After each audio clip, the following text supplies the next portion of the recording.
வணக்கம்.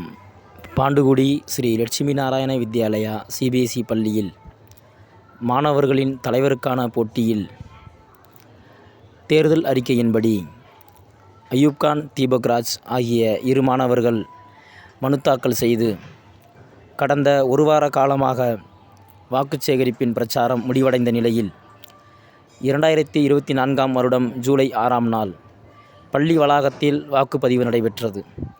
வாக்குப்பதிவு 91% பதிவான நிலையில் ஜூலை 8ஆம் நாள் வாக்கு எண்ணிக்கை நடைபெற்றது.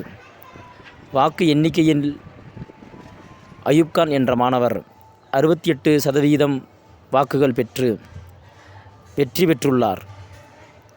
அதனைத் தொடர்ந்து இன்று ஜூலை 10ஆம் நாள் பள்ளி வளாகத்தில் பதவியேற்பு விழா சிறப்பாக நடைபெற்றது. நன்றி, வணக்கம்.